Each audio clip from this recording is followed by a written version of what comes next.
dear students, how are you all? The first topic of today's class is physical quantities.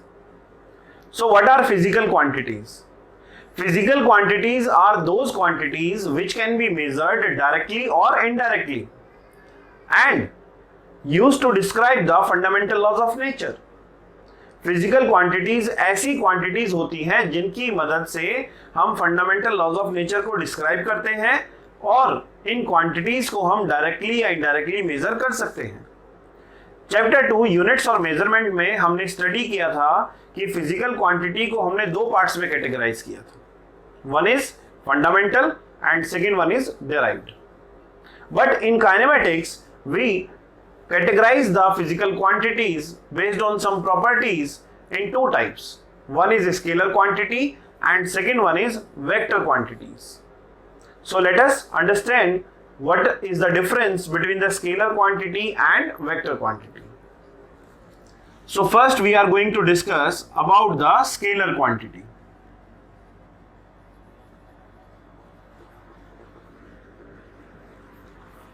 First type of physical quantities and second type is vector quantities. But first we understand what is scalar quantity. So scalar quantities are those quantities which have only magnitude, या फिर ऐसे भी कह सकते हैं ऐसी quantities जिनको describe करने के लिए, कंप्लीट डिस्क्रिप्शन देने के लिए हमें सिर्फ मैग्नीट्यूड की जरूरत है। ठीक है, ऐसी क्वांटिटीज जिनको डिस्क्राइब करने के लिए सिर्फ और सिर्फ मैग्नीट्यूड की जरूरत है, उन क्वांटिटीज को हम स्केलर क्वांटिटी कहते हैं। फॉर एग्जांपल, अगर हम बात करते हैं if a body moves from A to B and I ask you what is the distance between point A and B. देखिए मैंने क्या पूछा, मैंने ये पूछा आपसे कि क्या डिस्टेंस है पॉइंट ए और पॉइंट बी के बीच में। तो आपने कहा कि sir 4 kilometre is the distance between A and B. यहां पर हमने डायरेक्शन की बात नहीं की है, यहां पे हमने सिर्फ किसकी बात की है, न्यूमेरिकल वैल्यू की, मैग्नीट्यूड की। So if the question is what is the distance between A and B, तो आपने बताया द आंसर इज 4 किलोमीटर। आपने डायरेक्शन नहीं बताई है, ठीक है ना। जब हमें सिर्फ मैग्नीट्यूड की जरूरत होगी, न्यूमेरिकल वैल्यू की जरूरत होगी किसी भी फिजिकल क्वांटिटी को डिस्क्राइब करने के लिए, तो उस क्वांटिटी को हम स्केलर क्वांटिटी कहेंगे। इट मींस जो डिस्टेंस है between point A and point B, that is a scalar quantity. So what is scalar quantity? The quantities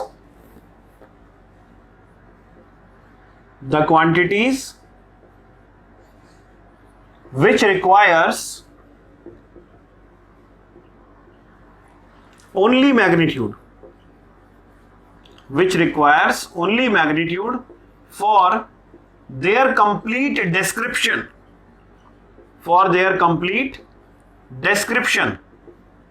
are known as scalar quantities. I hope it is understood कि ऐसी quantities जिनको describe करने के लिए सिर्फ और सिर्फ मैग्नीट्यूड की जरूरत होती है, ऐसी क्वांटिटीज को हम स्केलर क्वांटिटी कहते हैं। First point. Now second point is example. What are the examples of scalar quantities? Distance, speed, mass, etcetera. These are scalar quantities or examples of scalar quantities. Now third, is there any special representation for the scalar quantities? No, there is no special representation required to write scalar quantities. So there is no special representation. जबकि vectors में ऐसा नहीं होता है, vectors के पास special representation होता है। क्या होता है वो भी बताएंगे आपको। Fourth point is they follow ordinary laws of algebra. ये quantities ordinary law of algebras को फॉलो करती है। फॉर एग्जांपल, एक बॉडी का मास है 2 किलोग्राम, दूसरी बॉडी का मास है 8 किलोग्राम। मैंने कहा what is the total mass? तो आप कहेंगे sir total mass is 2 kilogram plus 8 kilogram, that is 10 kilogram. तो ये क्या है? ये तो अलजेब्रा है, अलजेब्रा ऑफ एडिशन। तो यहां पर कौन सा मैथमेटिकल ऑपरेशन हमने लगाया? एडिशन। सो जो स्केलर क्वांटिटीज हैं they follow ordinary laws of algebra. जैसे आप सिंपल अलजेब्रिक रूल्स होते हैं आपके, एडिशन, सब्ट्रैक्शन, मल्टीप्लिकेशन, डिवीजन, वो सारे रूल हमारी स्केलर क्वांटिटीज फॉलो करती है। आप अलजेब्रिकली इनको ऐड भी कर सकते हैं, सब्ट्रैक्ट भी कर सकते हैं, मल्टीप्लाई भी कर सकते हैं और डिवाइड भी कर सकते हैं। So this is about the scalar quantities. ये है स्केलर क्वांटिटीज, ठीक है। Now what are the vector quantities? So vector quantities क्या है? The quantities which requires both magnitude as well as direction for their complete description.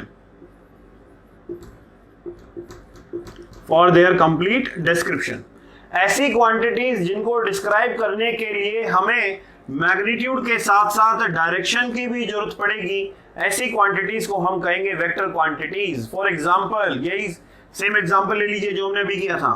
एक body ए से B move करती है। मैंने आपसे क्वेश्चन कहा what is the displacement between A and B, या what is the distance, what is the shortest distance in moving from point A to B.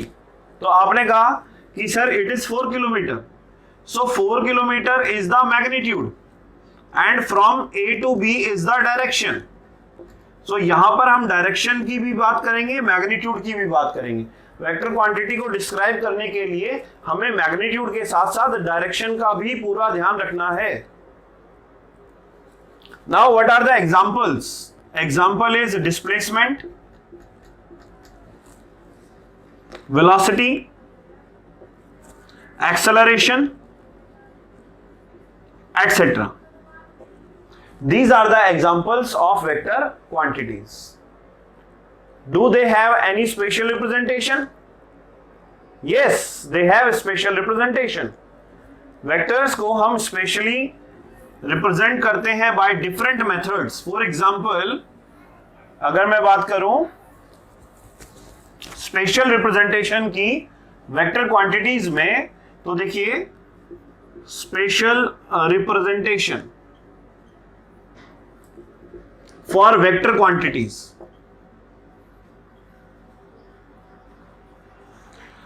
देखिए graphical representation कैसे होती है? वेक्टर्स को हम ग्राफिकली भी रिप्रेजेंट कर सकते हैं, जैसे हमने ये एरो बनाया, ठीक है।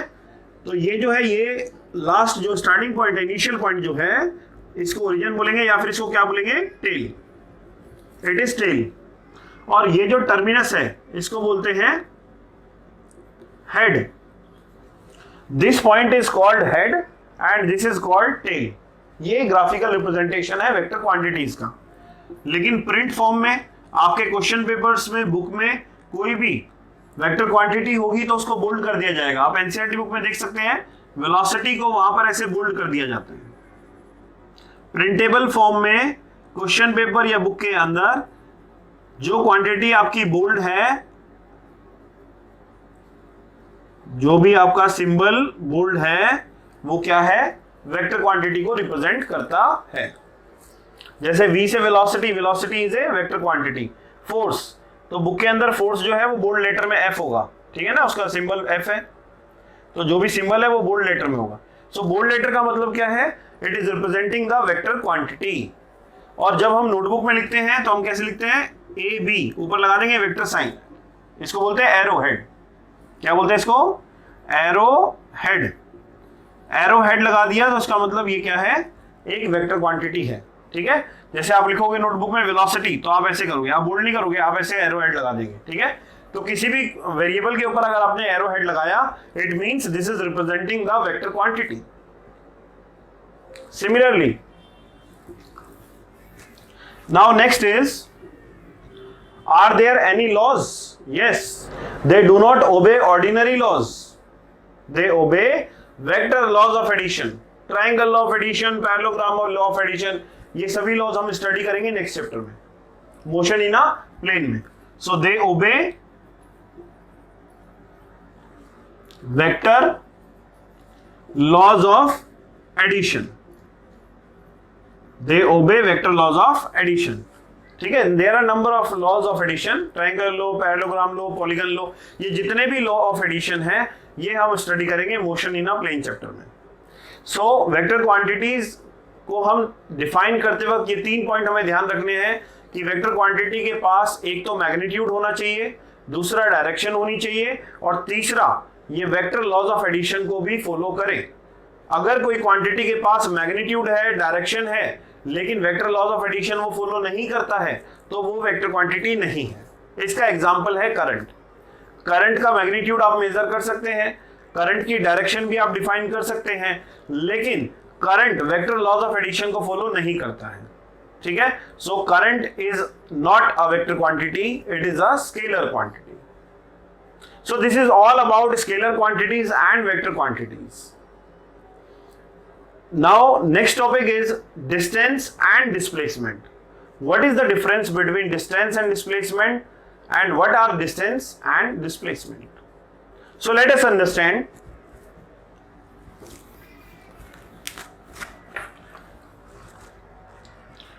So हम इसको डिफरेंस की फॉर्म में समझ लेते हैं, distance and displacement. Now what is distance? देखिए डिस्टेंस क्या होता है. Distance it is the actual path length. It is the actual path length traversed by a body. Travelled word भी यूज कर सकते हैं, नो प्रॉब्लम. कवर वर्ड भी use कर सकते हैं. It is the actual path length traversed by a body. एक body के द्वारा जो भी पाथ कवर किया गया है, उस पाथ की जो लेंथ है, that path length is called distance. What is displacement?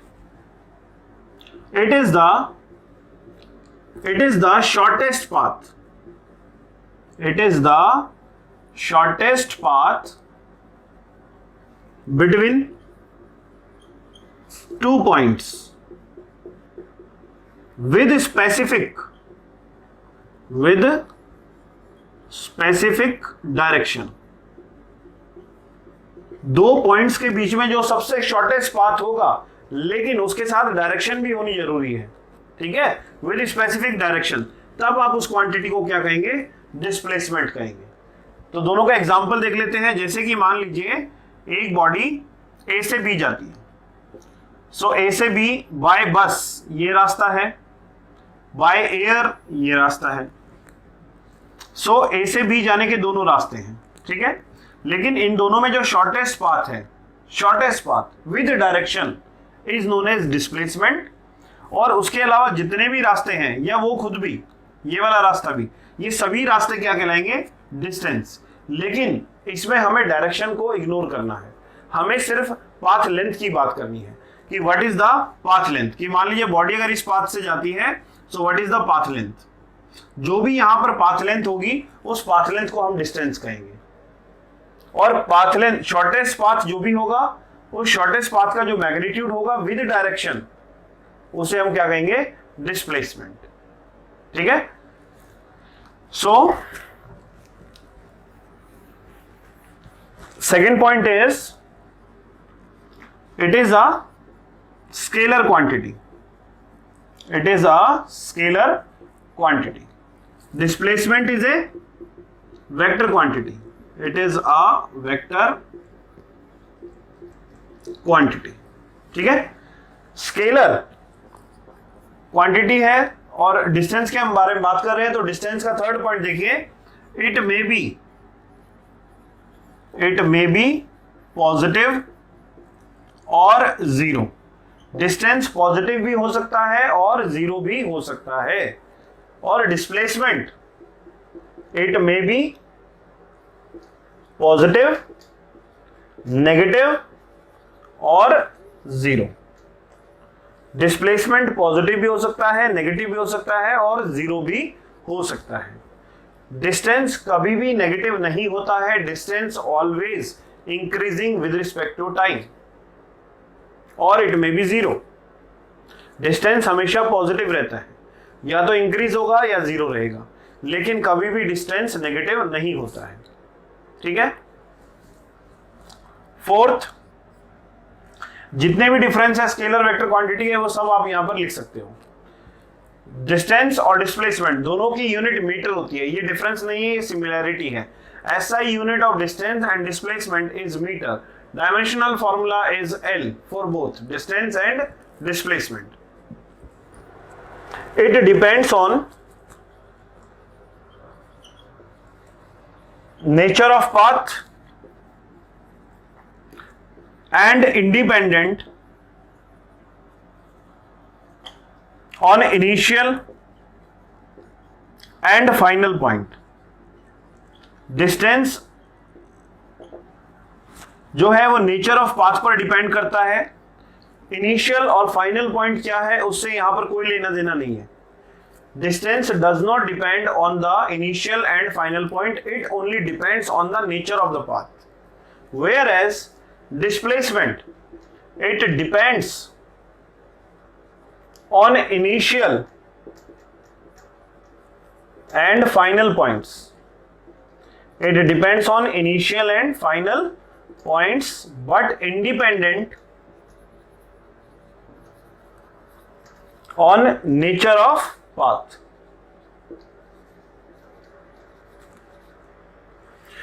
It depends on the initial and final point but independent on the nature of path. So these are the difference between distance and displacement. और भी लिख सकते हैं, जितने भी scalar और vector quantity के difference है वो सब इनमें एप्लीकेबल है। जैसे ये algebraic laws, ordinary laws of algebra को फॉलो करेगा, डिस्प्लेसमेंट आपका जो है वो वेक्टर लॉज ऑफ एडिशन को फॉलो करेगा। ठीक है। These are the difference between distance and displacement. Now it is the time to do some numericals based on the distance and displacement.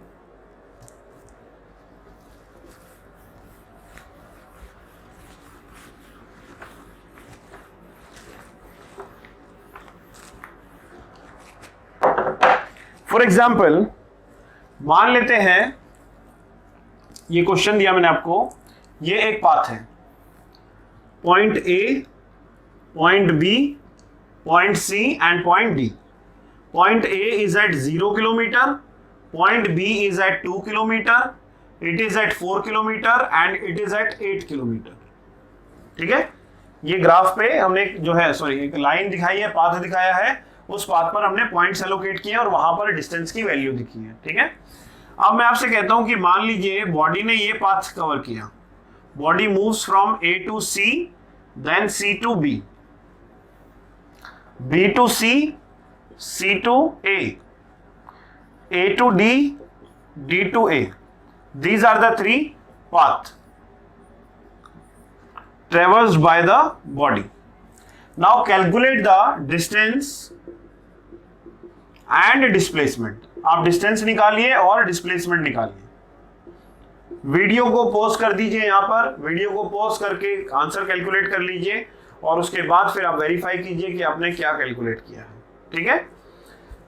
So this is the path. First body moves from A to C. A to C, what is the path length? That is AC. What is the value of AC? That is 4 kilometer. Plus C to B. C to B is 4 minus 2, that is 2 kilometer. So total path length is 6 kilometer covered by the body. 6 kilometer is the path length traversed by the body. So it is the distance. Distance को आप हमेशा add करेंगे, कभी भी minus नहीं करेंगे। ठीक है ना। Now next is displacement. Displacement में देखिए A से C है कितना, 4 kilometre. Then C to B reverse direction में जाएंगे तो माइनस साइन लगाएंगे। In case of displacement 4 minus 2 that is 2 kilometre. So it is 2 kilometre. Clear. तो ऐसे भी देख सकते हैं, नहीं तो ऐसे भी देख सकते हैं, इनिशियल पॉइंट और फाइनल पॉइंट, क्योंकि जो आपका डिस्प्लेसमेंट है वो नेचर ऑफ पाथ पर डिपेंड नहीं करता है, वो सिर्फ इनिशियल और फाइनल पॉइंट पर डिपेंड करता है। सो what is the initial point A and what is the final point B? तो आप A और B के बीच में डिस्टेंस देख लो कितना है, कितना मैग्नीट्यूड है, that is 2 kilometre. So result is 2 kilometre. ऐसे भी आप सॉल्व कर सकते हो। Now second point from B to C, C to A, B to C, B से C देखिए कितना हो जाएगा, 2 किलोमीटर। Then C to A. C to A is 4 kilometer. So it is 6 kilometer. B to C is 2 kilometer. C to A is 4 kilometer. So it is total 6 kilometer. For displacement, B to C, C to A. B to C is 2 kilometer. Then C to A. C to A reverse direction minus लगा दो, जैसे ही वापस आएगा minus लगा दो तो कितना आ जाएगा -4 kilometre. So result is -2 kilometre. दोबारा से शॉर्टकट अपनाते हैं. बी से A, initial point B, final point A. B से ए जाइए, बी से ए कितना है 2 किलोमीटर. डायरेक्शन रिवर्स है तो -2 किलोमीटर. यही तो आ रहा है -2 kilometre. Next is A to D, D to A. Now what is A? This is the A. D, that is 8 kilometer. From D to A, again 8 kilometer. So it is 16 kilometer. Now next, initial point A, final point A, displacement 0. बोलो, आए समझ में? Clear? अगर अभी भी कोई doubt है बेटा तो कमेंट बॉक्स में आप लिख के मेरे से पूछ सकते हैं कि सर ये वाला कैसे आया, क्या प्रॉब्लम थी यहाँ पर, आप समझ सकते हैं. ठीक है. सो ऐसे हम कैलकुलेट करते हैं distance and displacement. Now next numerical based on the same topic.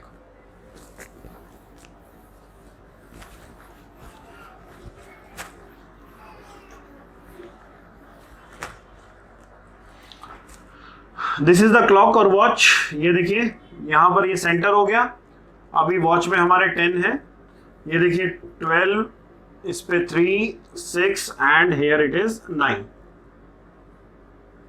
सो ये जो मिनट हैंड है इसकी हमने लेंथ ली, that is 14 centimetre. Now calculate the distance and displacement. Distance and displacement for the time interval. पहला है आपका 10 AM से 10:15 AM. 10 AM से 10:15 AM तक कितना डिस्टेंस ट्रेवल किया, कितना डिस्प्लेसमेंट ट्रेवल किया. तो डिस्टेंस आप कैलकुलेट कर सकते हो. ये जो पूरी पाथ लेंथ है, ये पाथ लेंथ क्या है, सर्कमफ्रेंस है. और सर्कमफ्रेंस का फॉर्मूला क्या होता है 2πr. सो 2πr. लेकिन ये जो है पोर्शन ये 1/4 है, 1/4 है. सो हम यहां पर क्या करेंगे 2πr/4. अब बात करेंगे डिस्प्लेसमेंट की. Displacement is the shortest path length between the initial point and final point with specific direction. This is the initial point, this is the final point. Shortest path ये हो जाएगा. ये 90 डिग्री हो गया. ये ट्राइंगल कैसा बन गया, right angle triangle. Use Pythagoras theorem. ये भी 7 सेंटीमीटर है, 14 है, और ये भी 14 है. तो डिस्प्लेसमेंट कितनी आएगी 14 स्क्वायर प्लस 14 स्क्वायर. कैलकुलेट कर सकते हो. यहां पर भी देखिए 2 2 4, 22/7 इंटू 14/2. 7 2 14, 2 से 2 कैंसिल, 22 सेंटीमीटर. ऐसे ही आप ये भी कैलकुलेट कर सकते हो. 14 का स्क्वायर प्लस 14 स्क्वायर और उसको सॉल्व करके आंसर निकाल सकते हो. सेकेंड इज, मान लीजिए अगर आपसे कहें कि 10 AM to 10:30 AM, तो 10 AM to 10:30 AM. अब देखिए यहां पर आ जाएगा सर्कमफ्रेंस का half, that is 2πr/2. So it is πr. Value put करेंगे आंसर आ जाएगा. नेक्स्ट ये देखिए ये क्या है, it is a diameter. Shortest path, initial point ये, फाइनल पॉइंट ये. तो ये क्या हो गया shortest path length, that is the diameter. What is diameter 2 into r. 2 into r, r is 14, so it is 28 centimeter. Similarly here 22/7 into में 14, 7 2 14, 44 centimetre. सो ऐसे calculate कर सकते हैं. कॉन्सेप्ट क्लियर है तो न्यूमेरिकल सॉल्व करना कोई बड़ी बात नहीं है, बट कॉन्सेप्ट होना क्लियर बहुत जरूरी है. फंडामेंटल्स बहुत स्ट्रॉन्ग होने चाहिए और एक फिजिक्स एक्सपेरिमेंट की. ठीक है. सो this is all about distance displacement. Next class में मैं डिस्कस करूंगा स्पीड, टाइप्स ऑफ स्पीड और उसके इंपॉर्टेंट न्यूमेरिकल्स. एवरेज स्पीड के बहुत सारे न्यूमेरिकल्स हैं जो हम डिस्कस करेंगे डिफरेंट बुक्स से. ठीक है. So be ready for that class. Like, share and subscribe our channel Physics Love because it is your loving channel. Thank you. Bye bye. Jai Hind, Jai Bharat.